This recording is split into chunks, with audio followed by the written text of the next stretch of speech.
Que nos quedan 4 mensajes, 4 sermones después de hoy en el libro de Primera de Pedro.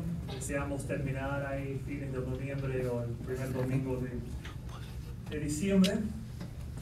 Y quisiera leer una vez más, el texto es corto, Primera de Pedro 3, 18 al 22, porque también Cristo padeció una sola vez por los pecados, el justo por los injustos, para llevarnos a Dios. Y ahí está el título, llevándonos a Dios.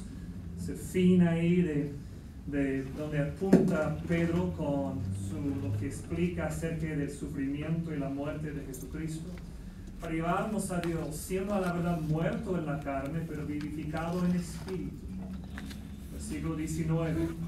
En el cual también fue y predicó a los espíritus encarcelados, los que en otro tiempo desobedecieron cuando una vez esperaba la paciencia de Dios en los días de Noé, mientras se preparaba el arca, en la cual pocas personas, es decir, 8, fueron salvadas por agua.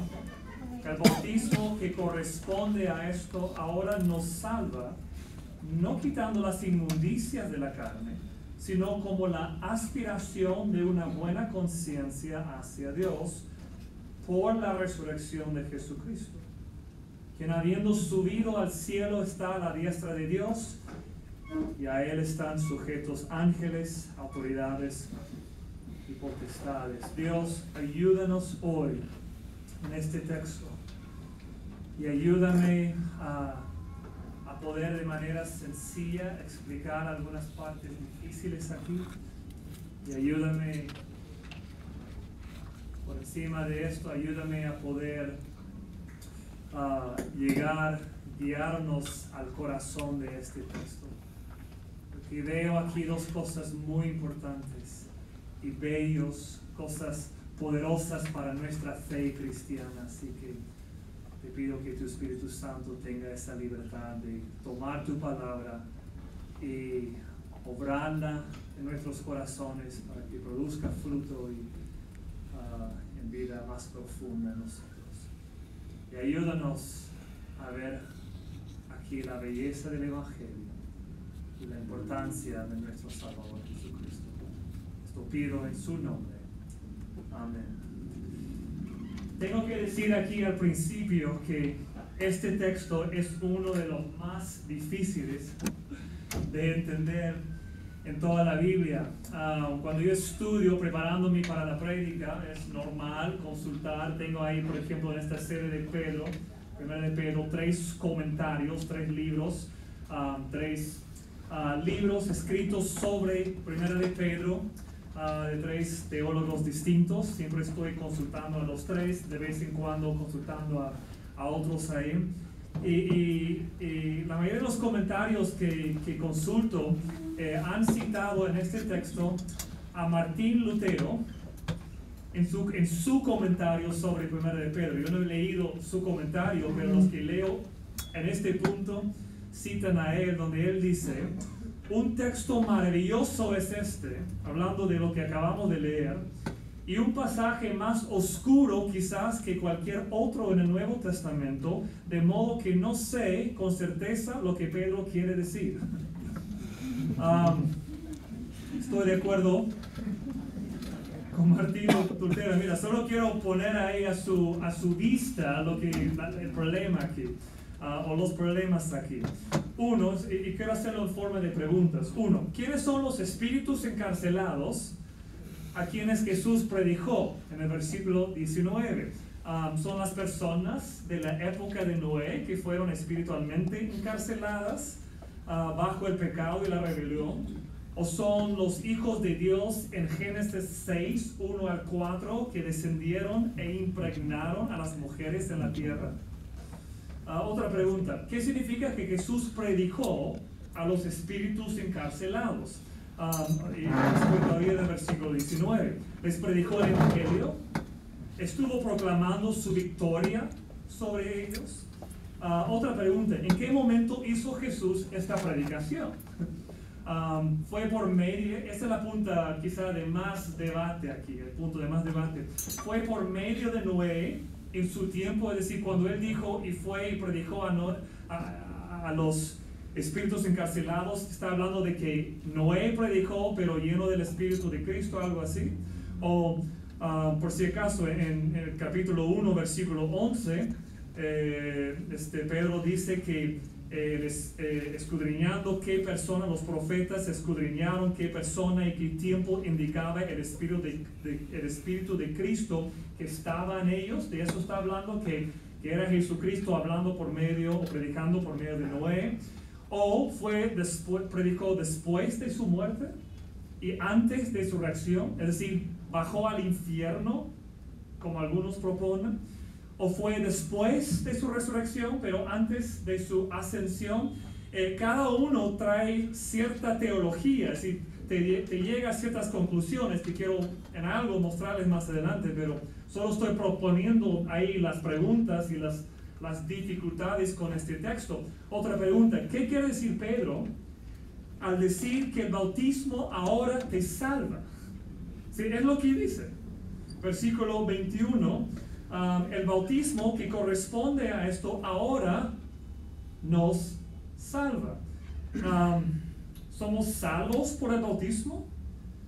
Mira, es una doctrina errada. Yo estoy convencido de eso y no nos aferramos a esa doctrina de que por el bautismo se salva, pero ¿es lo que Pedro está enseñando aquí? Si es que sí, tengo que creerlo.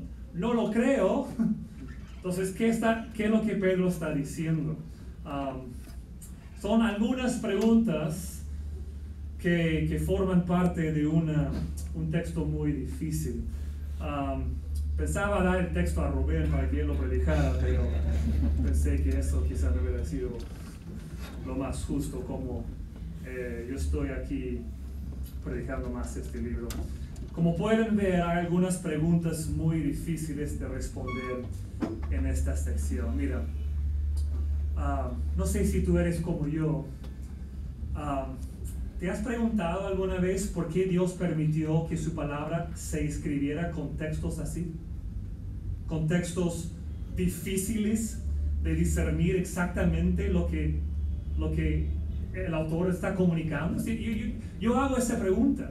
¿Por qué hay textos así? Es decir, si Dios en su soberanía, ¿por qué no aclaró más el tema? Es decir, yo veo los términos griegos y, por ejemplo, Pedro usa un término, la palabra aspiración en el versículo 21. Es la única vez que aparece en el Nuevo Testamento, y fuera del Nuevo Testamento, en otros escritos griegos de su tiempo, casi no se usa mucho la palabra. Es muy difícil entender qué es lo que Pedro quiso decir con la palabra aspiración, pero significa, es decir, la manera de interpretarla o te manda por una teología o otra teología, y me pregunto, ¿por qué así? ¿Y por qué Dios permitió que así saliera para nosotros? Mira, encuentro una respuesta cuando pienso en la vida de Jesús. En primer lugar, dos cosas aquí. Jesús explicó a sus discípulos que Él enseñaba en parábolas. Recuerden que Jesús tuvo esa tendencia, ese hábito de enseñar parábolas, porque muchos de los que lo oyeron, con sus oídos oyeron, pero no tenían el corazón para oírlo, para oírle.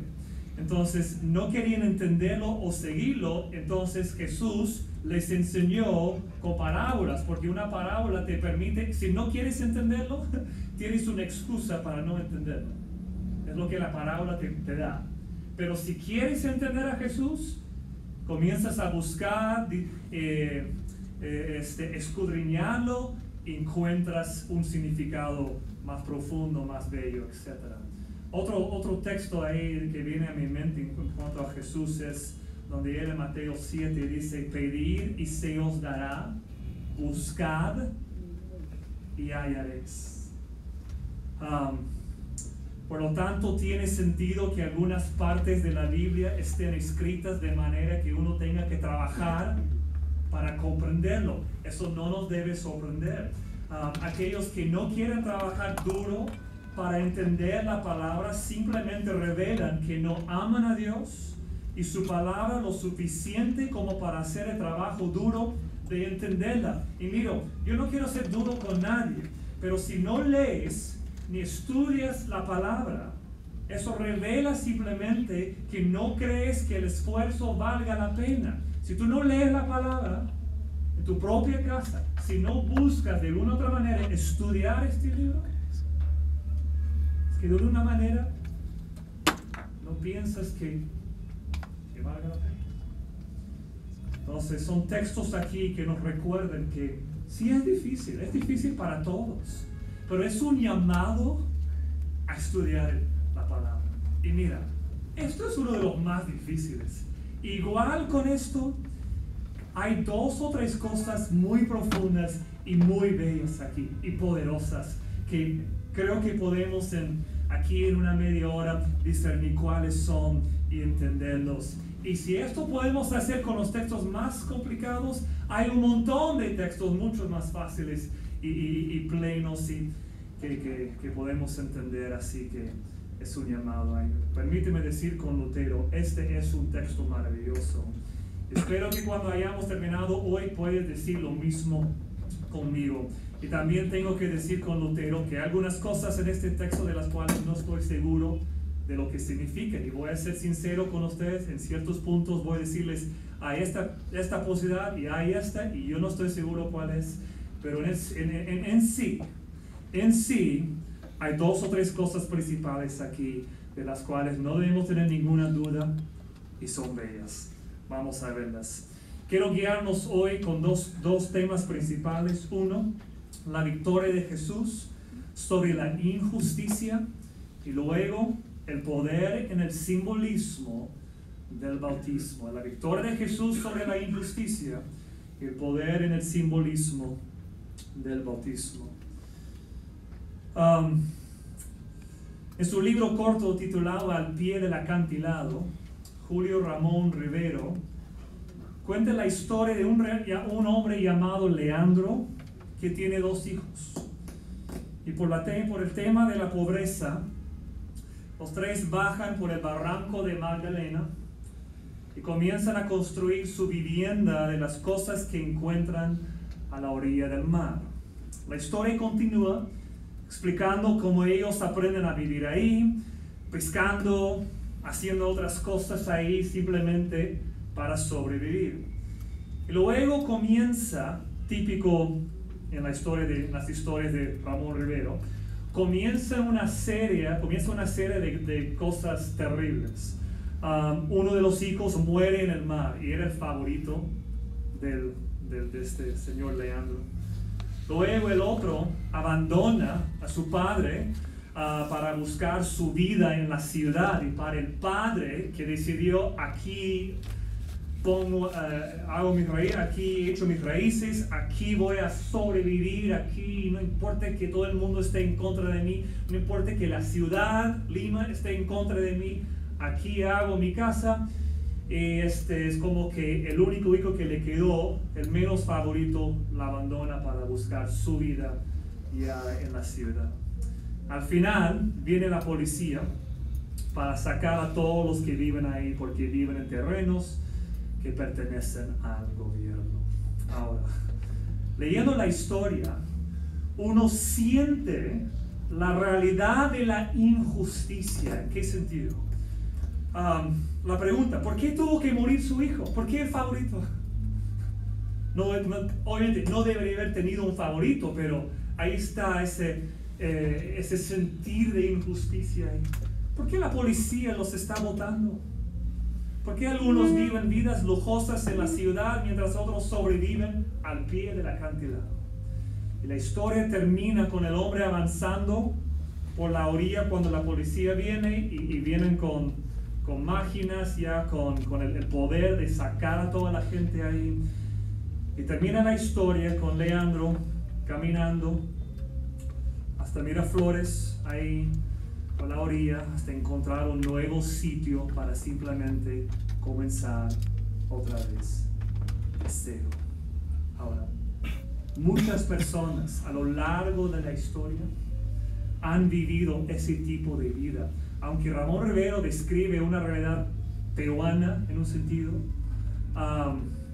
no es solo en Perú que ese tipo de historia describe la injusticia bajo la cual muchos viven. Al igual que Leandro, cuando eres incapaz de luchar, por ejemplo, contra el sistema, lo único que queda es avanzar. Si la pregunta es, ¿lo único que queda es avanzar por la orilla del mar para encontrar otro lugar, para comenzar de nuevo? Es decir, ¿es todo lo que nos queda? ¿Es la injusticia sistémica la última palabra en esta vida? Y Pedro en este texto declara enfáticamente que la injusticia no es la última palabra. Recuerden lo que viene antes de este texto, que Pedro describe la realidad de que nos toca muchas veces sufrir, nosotros buscando la justicia, y sufrimos como que fuéramos injustos. Sufrimos porque los injustos están ganando sobre los justos. ¿Y cuál es la respuesta de Pedro? Lo que él hace para responder a esa duda en nuestros corazones. Nos da algo muy único y muy especial y muy bello. Lo que nos da es un tipo de credo. Es un tipo de declaración confesional. Es posible que fuera parte de un himno. Tú dices, ¿de qué estás hablando? Es un poco difícil verlo en el texto por la confusión, perdóname el término, por la confusión de los versículos 19 al 21. Pero si quitamos por un momento los versículos 19 al 21 y vamos del versículo 18 directo al versículo 22, vemos algo muy bello. Voy a ponerlo ahí en la pantalla para que vean. Porque también Cristo padeció una sola vez por los pecados, el justo por los injustos, para llevarnos a Dios, siendo a la verdad muerto en la carne, pero vivificado en espíritu. De ahí versículo 22. Quien habiendo subido al cielo, está a la diestra de Dios y a Él están sujetos ángeles, autoridades y potestades. Podemos dividir esto en 4 puntos principales, como 4 estrofas de un himno, o como 4 líneas de una estrofa de un himno, o un tipo de credo. 1. Cristo sufrió una sola vez por los pecados. Primero su sufrimiento, luego su muerte. Fue muerto en la carne. Luego su resurrección, fue vivificado en espíritu. Y ahí al final su ascensión, subió al cielo y está a la diestra de Dios. Veámoslo uno por un momento. Cristo sufrió una sola vez por los pecados. Observan la frase ahí, una sola vez. Él sufrió injustamente. Si él añade la frase ahí, el justo por los injustos. Sufrió injustamente. Nadie sabe cuántos sacrificios hubo en el pueblo judío sobre miles de años en el Antiguo Testamento. Pero podemos decir con certeza miles y miles y miles y miles de sacrificios. Y piénsalo, de un tipo de animal que no hace daño a nadie. Ovejas. ¿Sí?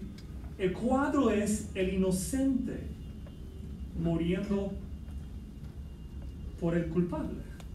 El justo muriendo por el injusto.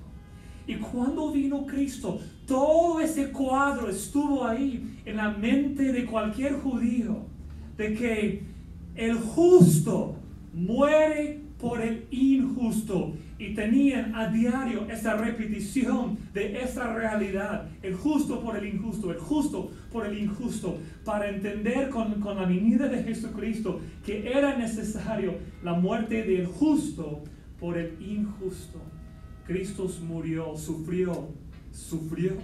murió, pero sufrió una sola vez, porque con su muerte terminaron los sacrificios. Ya no son necesarios. porque una sola vez todos aquellos sacrificios apuntándonos al sacrificio verdadero que es el de Jesucristo. El justo por los injustos. ¿Con qué fin? Para llevarnos a Dios. Volveremos ahí al final. 2, fue muerto en la carne. Y ahí simplemente destaco el hecho de que, salté un versículo ahí que vale la pena ver. Hebreos 9, 24 al 26. Porque no entró Cristo en el santuario hecho de mano, figura del verdadero, sino en el cielo mismo, para presentarse ahora por nosotros ante Dios. Y no para ofrecerse muchas veces, como entra el sumo sacerdote en el lugar santísimo cada año, repitiendo esa necesidad con sangre ajena. De otra manera, le hubiera sido necesario padecer muchas veces. Si hubiera sido necesario que Jesucristo sufriera muchas veces si no fuera el último sacrificio.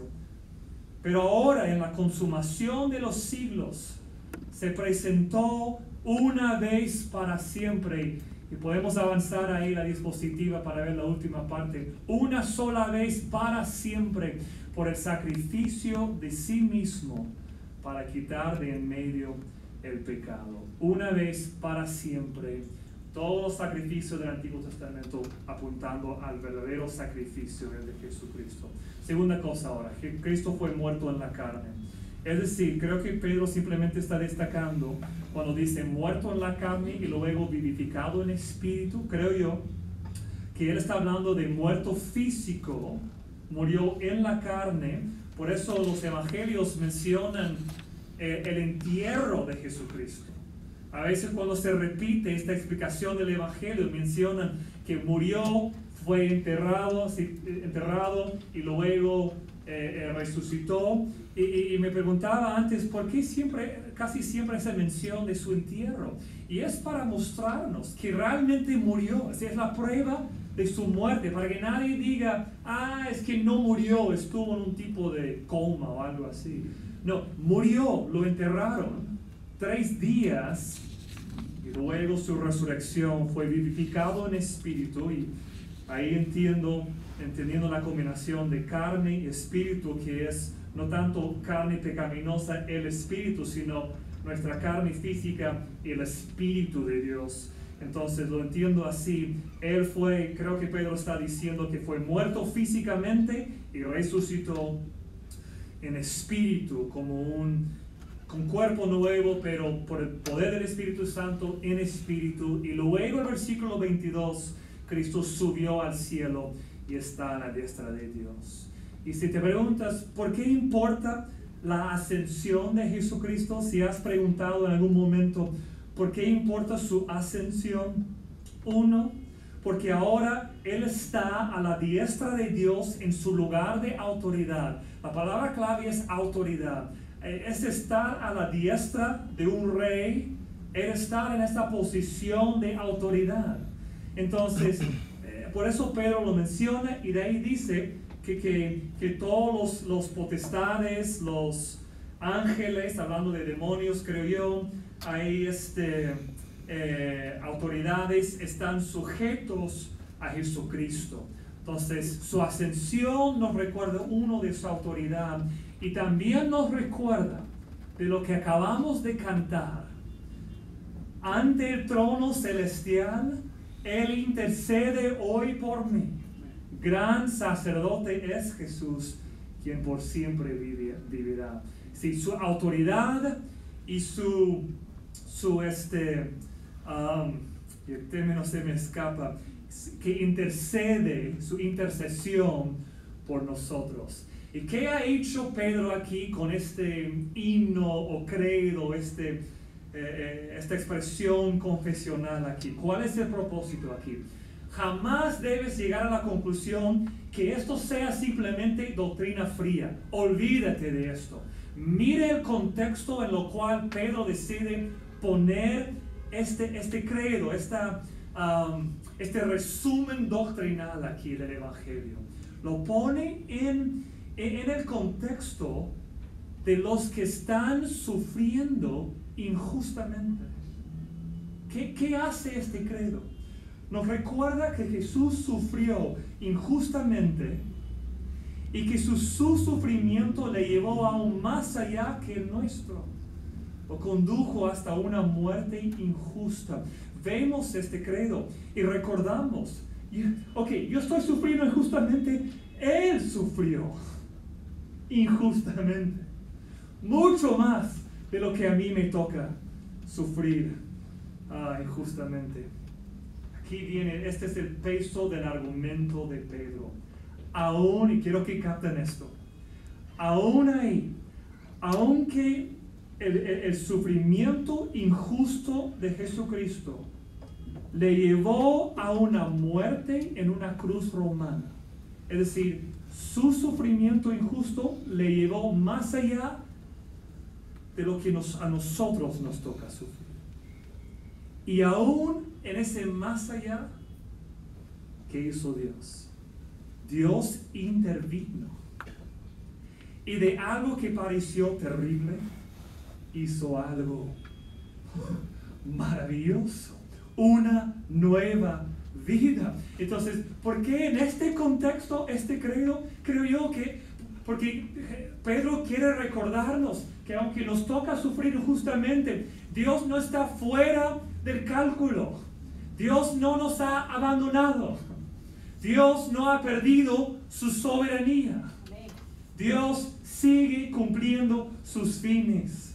Y no dudes en Él. No dejas de confiar que aún el soberano Dios te sigue amando y te sigue cuidando. Y aunque a ti te parece la situación fuera de control, no está fuera del control de Dios. Si Él, desde el sufrimiento más extremo, el sufrimiento injusto más extremo, el de Jesucristo, pudo hacer algo tan bello, una resurrección. No dudes lo que Dios quiere hacer en tu propia situación. Ahora, Pedro nos llevará ahora, con esta base, a un poderoso símbolo de esta verdad. ¿Sí? Esta verdad de la injusticia y Cristo muriendo, sufriendo como el injusto, mostrándonos este ejemplo de la soberanía de Dios, aunque sufrimos su soberanía, su protección, nos va a dar en los versículos más confusos un símbolo, un cuadro de lo que quiere decirnos aquí. Y es el bautismo. Ese es su punto. ¿Sí? Su punto principal en los versículos 19 al 21 es el bautismo. El bautismo como un símbolo poderoso de lo que Dios hace en la salvación, en salvarnos de injusticia, en salvarnos y rescatarnos para darnos todo lo que significa la nueva vida. Quiero leer desde el versículo 18 y hasta el 21 para captarlo. Porque también Cristo padeció una sola vez por los pecados, el justo por los injustos, para llevarnos a Dios, siendo la verdad muerto en la carne, pero vivificado en espíritu, en el cual también fue en espíritu y predicó a los espíritus encarcelados, los que en otro tiempo desobedecieron cuando una vez esperaba la paciencia de Dios en los días de Noé, mientras se preparaba el arca en la cual pocas personas, es decir, 8, fueron salvadas por agua. El bautismo que corresponde a esto ahora nos salva, no quitando las inmundicias de la carne, sino como la aspiración de una buena conciencia hacia Dios por la resurrección de Jesucristo. Antes de poder entender lo que Pedro está enseñando sobre el bautismo, debemos buscar entender lo que Pedro dice en los versículos 19 y 20. Ahora, la pregunta principal, son dos preguntas en una, pero la formo de esta manera. ¿Quiénes son? Esta es la pregunta, ¿no? ¿Quiénes son los espíritus encarcelados? ¿Y cuándo les predicó Jesús? Y tenemos que entenderlo para entender el contexto de lo que él quiere decir en cuanto al bautismo. Voy a resumir aquí 3 posibilidades. Hay más, pero veo aquí 3 que vale la pena considerar, ¿ok? 1. Algunas personas creen que estos espíritus encarcelados son aquellas personas pecaminosas que murieron en el diluvio de Noé, y que Jesús, aquí está el punto, y que Jesús descendió al infierno entre el tiempo de su muerte y su resurrección para predicarles, y aquí está la parte que me complica, y ofrecerles una segunda oportunidad para ser salvos. O sea, algunos dicen ya, miren el texto, él predicó, dice fue y predicó. Entonces, ¿cuándo era? Parece, ellos dicen que fue después de su muerte, pero antes, porque fue en espíritu, entonces cuando no tenía cuerpo, y predicó a ellos. Me pregunto, ¿qué predicó? Bueno, lo más lógico es el evangelio, pero esto significa entonces que les ofreció una nueva oportunidad para ser salvos. Obviamente yo no creo esto, rechazo esto. Si estas personas tienen una segunda oportunidad de ser salvos, eso va en contra de toda la enseñanza de las Escrituras. Por ejemplo, Hebreos 9:27 dice, y de la manera que está establecido para los hombres que mueran una sola vez y después de esto el juicio. Y eso concuerda con todo lo que vemos en la Biblia, que esta vida es la oportunidad que Dios da para que uno se salve, para que uno se arrepiente de sus pecados y recibe esta nueva vida. Entonces, yo no creo que eso sea lo que Pedro está diciendo. Y mira, permíteme enseñarles algo aquí en cuanto a la manera de interpretar la Biblia. Una regla básica para interpretar las Escrituras es que debemos interpretar los pasajes difíciles a la luz de aquellos pasajes que son más claros, que son más fáciles de entender. Sería muy imprudente, por ejemplo, llegar a la conclusión que debido a este pasaje, a los no creyentes se les ofrecerá una segunda oportunidad de ser salvos después de la muerte. Es casi el único texto donde puedes basarlo.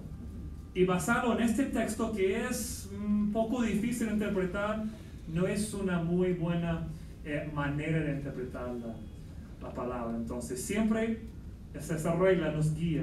Para cualquier persona que estudie la Biblia, las cosas difíciles las ponemos a la luz de lo que es más claro. Una segunda explicación aquí.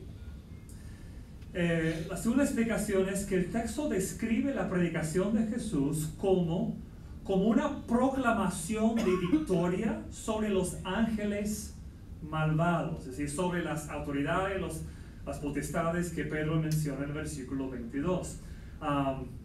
Ahí Pedro declara que Jesús ha ido al cielo y que Él está por encima de los ángeles, autoridades y potestades. Ahora, dado que los espíritus encarcelados son los que desobedecieron en los días de Noé, es lo que el versículo 20 dice, algunos teólogos creen que Pedro tiene en mente específicamente a los hijos de Dios mencionados en Génesis 6, 1 al 4.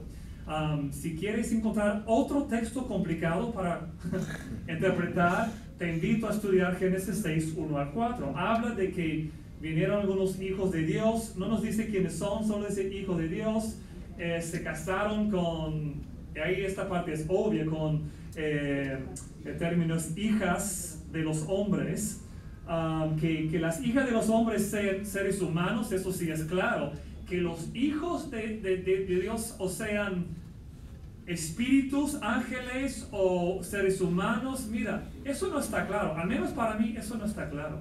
Entonces, el problema es que si entendemos que Jesús fue y proclamó a aquellos espíritus que siempre eran espíritus, solo que tomaron cuerpos, se casaron con las mujeres, es una historia medio extraña, no lo entiendo.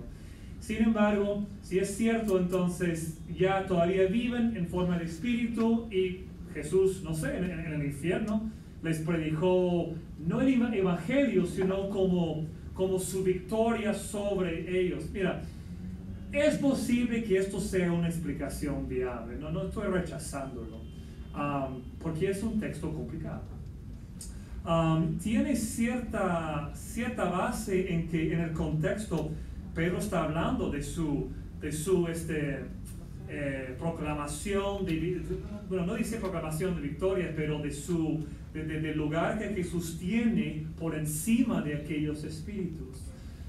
Sin embargo, hay uno más. Otros creen, aquí la tercera explicación, otros creen que Cristo predicó a través de Noé a las personas impías que vivieron en los días de Noé. En su segunda carta, Pedro le llama a Noé, le dice que era un pregonero de justicia. Eso se encuentra en 2 de Pedro 2:5. Y como mencioné anteriormente, Pedro en el capítulo 1, versículo 11, dice que el Espíritu de Cristo habló a través de los profetas del Antiguo Testamento. Entonces, no debemos sorprendernos que él está hablando de que Jesús, por medio de Noé, predicó. Cuando Noé predicó, Jesús estuvo predicando. Eso no nos debe sorprender mucho si la Biblia habla en términos así. Y que él estuvo predicando arrepentimiento, salvación en el sentido físico de creer en Dios. Habrá un diluvio, aunque no habían visto lluvia, y confiar en la palabra de Noé, la palabra de Dios, y subir al arca. Un problema aquí es que dice que Jesús fue. Es como que, ¿por qué dijo que fue si está hablando de lo que hizo antes? Ya les dije, es un texto complicado. No hay una manera de llegar a una conclusión exacta. Yo me inclino a entenderlo así. Quiero explicarles por qué. Es porque tiene esta explicación una concordancia con lo que veo como el punto principal de Pedro en estos 3 versículos, que es el bautismo. Ahí va. Quiere decirnos algo tocante al bautismo. Pedro ve en la historia del diluvio, en la historia de Noé, un símbolo o un tipo del bautismo cristiano. En la historia de Noé, y las personas de los días de Noé que rechazaron a Dios y fueron destruidos por el agua, hay algo que informa nuestra comprensión del bautismo. La pregunta es, ¿qué es? Es lo que quiero mostrarles. En el versículo 21, Pedro dice que el bautismo, y voy a usar un término teológico, y de ahí lo voy a explicar, dice que el bautismo es un antitipo. Tenemos lo que es un tipo, quizás han escuchado de lo que es un tipo de Cristo, y también hay un término antitipo. Ahora, estoy explicándolo porque la palabra griega en el versículo 21, el bautismo que corresponde, esa palabra corresponde, es la traducción de una palabra griega que es antitipo. Si tiene las letras, sí, antitipo, es el término que Pedro usó, el término antitipo ahí en su carta. Ahora, tipo y antitipo, ¿de qué estamos hablando? Voy a tomar un ejemplo, y es el ejemplo de la vida de José. José, ahí en el libro de Génesis, José sufrió injustamente a manos de sus hermanos, sufrió injustamente por lo que la esposa de Potifar le hizo, y otros también. Sin embargo, debido a que soportó ese sufrimiento injusto, él se convirtió en el medio por el cual su familia fue salvada del hambre durante la gran hambruna de su época. Entonces, ¿a qué conclusión llegamos en cuanto a la vida de José? Que su vida termina siendo un tipo. Él es un tipo. ¿Un tipo de qué o de quién? Un tipo de Jesucristo. Que Jesucristo también sufrió injustamente. Y su salvación, su sufrimiento y su muerte se convirtieron en el medio por el cual somos eternamente salvos. Entonces, la vida de José es un cuadro, un tipo apuntándonos a la realidad de Jesucristo. José es el tipo, Jesucristo el antitipo. Pero si Si Pedro hubiera querido enfatizar ese punto, creo yo que hubiera optado por hablarnos de José. Pero en este punto quiere dejar el tema de la injusticia, el sufrimiento de la injusticia, para tomar otro tema, que es el bautismo. Entonces ya no opta por José, sino que opta por Noé. Noé es un tipo, el diluvio, específicamente las aguas del diluvio, son un tipo. El bautismo es el antitipo. ¿Cómo lo entendemos? En el diluvio, la gente que no quiso arrepentirse, que no quiso escuchar el mensaje de salvación por medio del arca, de la boca de Noé, Jesús predicando ahí, creo.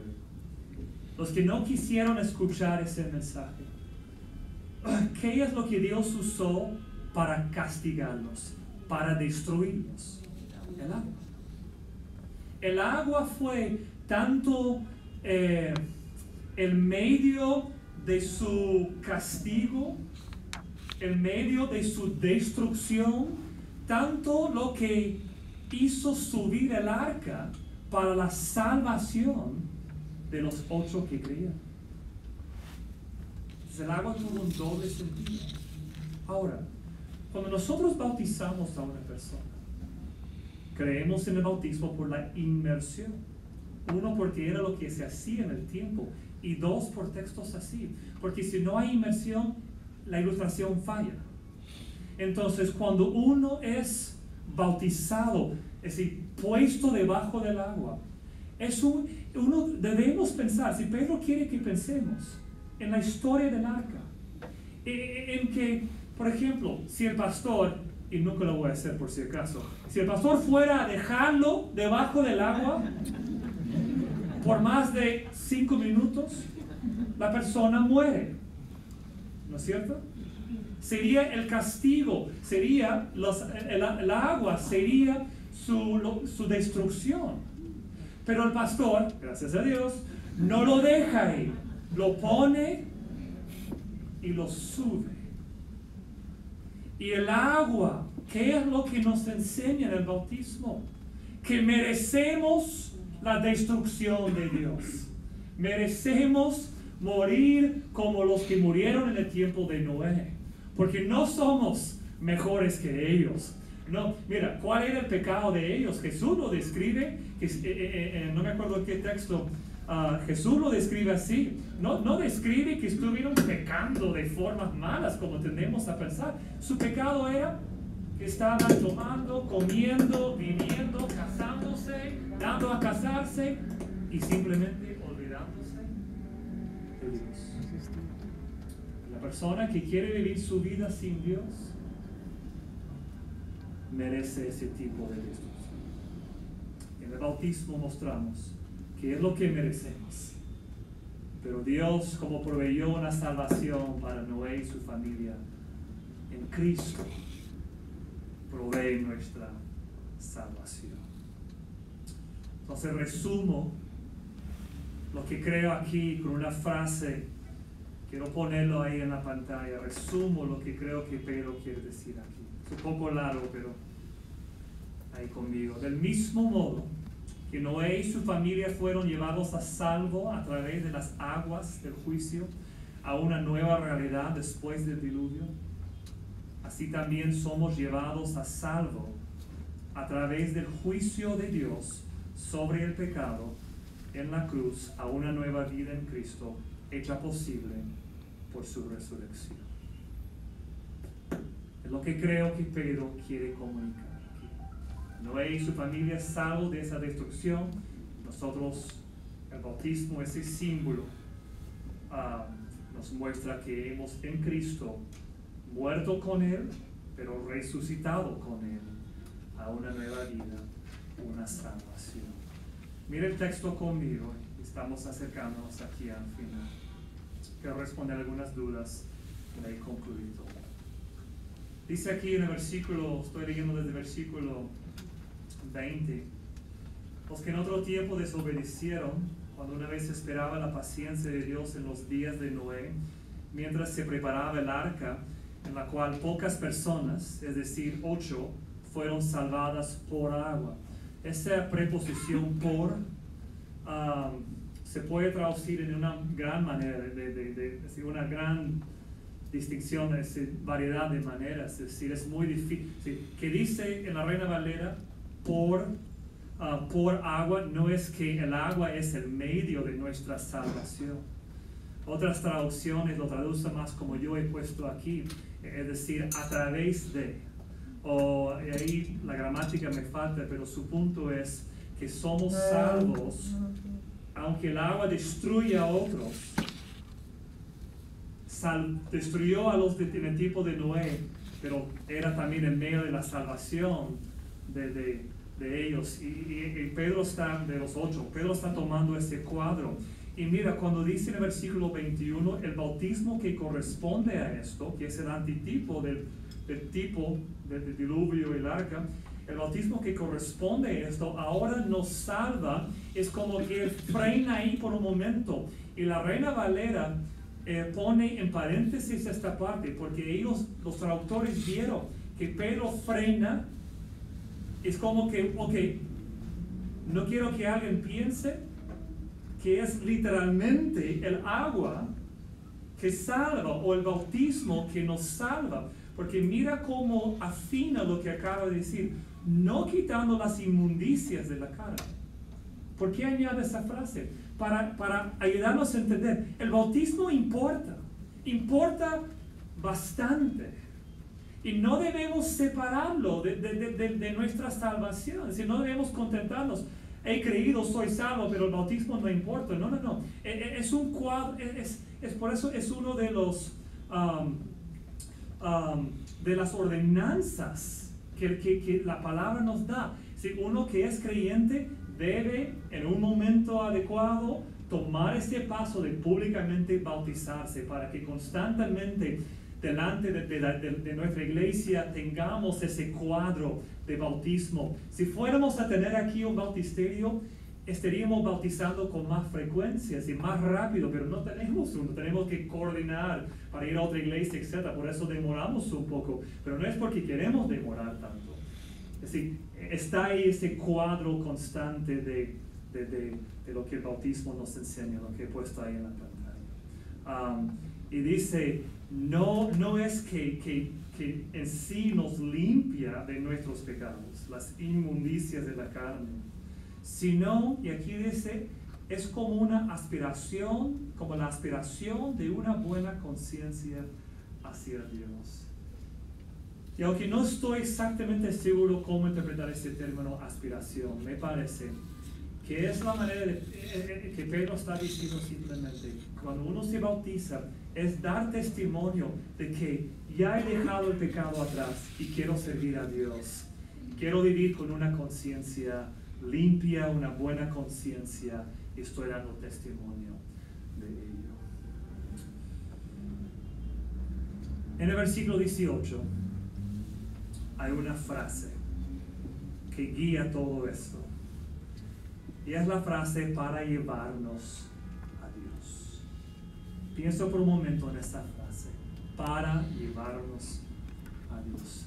El sufrimiento de Cristo, su muerte, su resurrección, su ascensión, su poder sobre las autoridades, todo tiene un fin. Y aún el cuadro del bautismo nos recuerda de este fin, que Cristo murió para llevarnos a Dios. Hubo 8 personas que no perecieron cuando llegaron las aguas del juicio. Solo 8. Todos los demás fueron destruidos. Hubo muchos ese día que nunca vinieron a Dios. Solo 8 y miles quedaron lejos de Dios. Escucharon la predicación de Noé, pero no se arrepintieron de su pecado. Ya mencioné en qué consistió su pecado, que simplemente no querían acercarse a Dios, no querían vivir sus vidas todos los días consciente de Dios y su autoridad en nuestras vidas. Amigo, no te quedes fuera del arca, no te quedes ahí como los miles que llegaron a ese punto de destrucción. Acércate a Dios.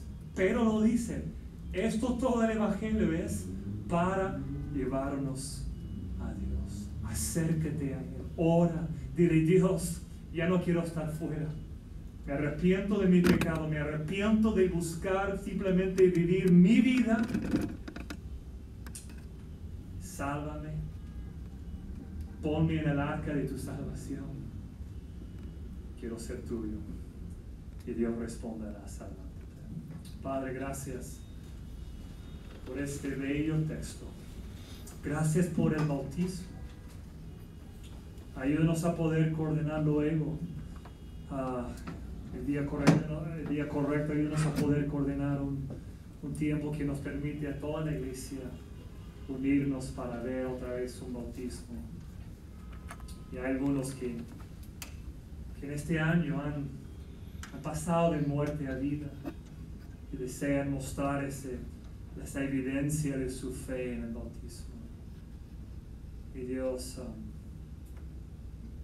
para los que todavía están fuera, que no se cuentan que entre los 8 ahí, que no han pasado de muerte a vida, que no se han arrepentido, que no se han humillado todavía para buscar tu salvación. Dios, abre sus ojos para verlo hoy.